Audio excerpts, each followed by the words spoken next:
When an arrogant MMA trainer humiliated a woman in front of his students, forcing her into a fight she never agreed to. No one expected what happened next. Within 30 seconds, the gym went silent, and the man who mocked her lay unconscious on the mat. Don't miss this. Hit subscribe for more unbelievable real-life knockouts and redemption stories that prove strength doesn't always come from muscle. The story begins in a dimly lit MMA gym on the east side of town, the kind of place that smells like sweat, leather, and ambition. The trainer, Victor, was known for his brutal attitude and even harsher words. He had once been a regional MMA champion, but after an injury ended his career, he turned to coaching, though coaching wasn't the right word. He barked, insulted, and mocked anyone who didn't meet his standards. He believed pain was the only teacher that mattered. His students either worshipped him or feared him. Into that toxic atmosphere walked a newcomer named Arya, a quiet woman in her late 20s who carried herself with calm confidence but kept her history hidden. She wasn't there to show off. She wasn't even there to impress anyone. She just wanted to train, to sweat out something heavy that clung to her soul like a shadow. Victor looked her up and down the first day and smirked. "You sure you're in the right place? Yoga's down the street," he said, and the others laughed. Arya just nodded, tied her gloves, and started warming up. Weeks passed, and Arya trained hard, silently enduring Victor's constant verbal jabs. When she sparred with others, she was quick, precise, and almost too calm, dodging strikes with grace rather than aggression. She never went all out.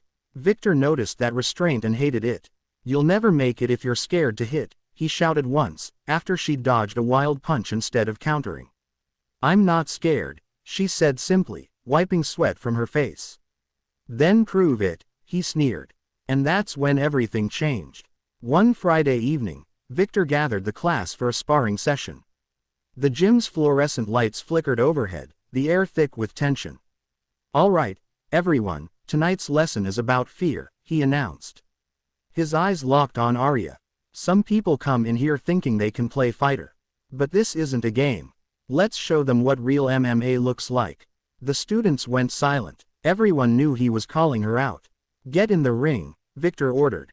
Arya hesitated. "I didn't sign up to fight you," she said calmly. "Then walk out," he replied, folding his arms. "If you're scared, there's the door." Something inside her snapped. It wasn't anger, it was clarity. She dropped her water bottle, stepped into the ring, and adjusted her gloves. "Fine," she said, "but don't say I didn't warn you." The students gathered around, some whispering nervously. Victor towered over her, smirking like a predator. 30 seconds, he said. "That's all I'll need." The bell rang. At first, Arya didn't move. She just watched, studying him, breathing slow and steady. Victor lunged forward, throwing a jab cross combo aimed at her head. She slipped the first punch easily, ducked under the second, and pivoted to his side so fast it looked choreographed.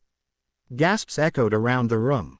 Victor snarled and came again, heavier this time, but Arya parried his blow, stepped in, and landed a lightning-fast left hook to the body, followed by a short right to the chin that cracked like thunder. Victor staggered. She didn't stop. She pivoted again, swept his leg, and as he stumbled forward, she unleashed a spinning back kick that connected perfectly with his jaw. Time froze. The sound of impact was sharp and final. Victor dropped like a puppet whose strings had been cut. Silence filled the gym. 30 seconds had passed. No one moved for a moment. Then one of the students shouted, "He's out cold." Someone rushed to check his pulse. Arya stepped back, her breathing still calm, eyes steady. She didn't look proud, just finished. She untied her gloves, tossed them aside, and said softly, "Never underestimate anyone." Then she walked out of the gym, leaving behind stunned faces and a trainer who had just learned the hardest lesson of his life. But the story didn't end there. Word spread fast. Someone had recorded the entire fight on their phone, and by morning, the video had gone viral online. "Female fighter knocks out MMA coach in 30 seconds, was everywhere, on social media, on sports blogs, even on local news. People debated endlessly in the comments. Was it staged? Was it real? Was she a professional? But Arya didn't care. She wasn't chasing fame. In truth, Arya had once been a rising MMA fighter herself, a national amateur champion with a 10-1 record. But 3 years earlier, she'd quit after a brutal match that left her opponent hospitalized. The guilt haunted her, making her vow never to fight again.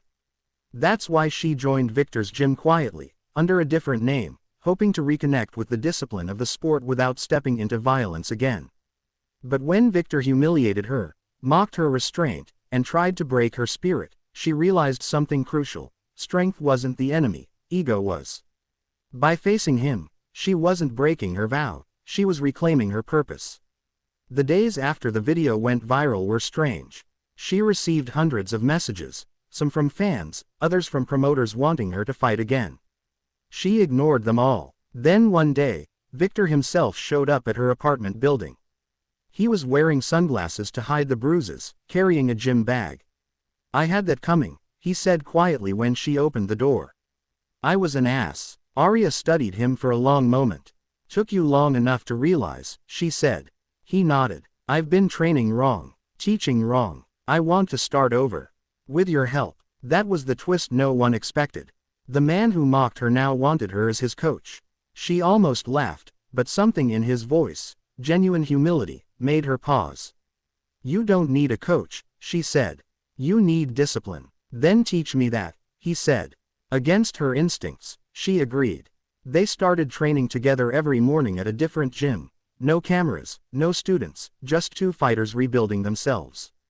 Over time, respect replaced resentment. Victor learned what true strength looked like, and Arya learned to let go of guilt. Months later, they opened a new gym together, called Phoenix MMA, symbolizing rebirth. But they had one rule carved into the wall: ego falls fast. Their gym became famous not for champions, but for its philosophy: training mind before muscle, teaching compassion alongside combat.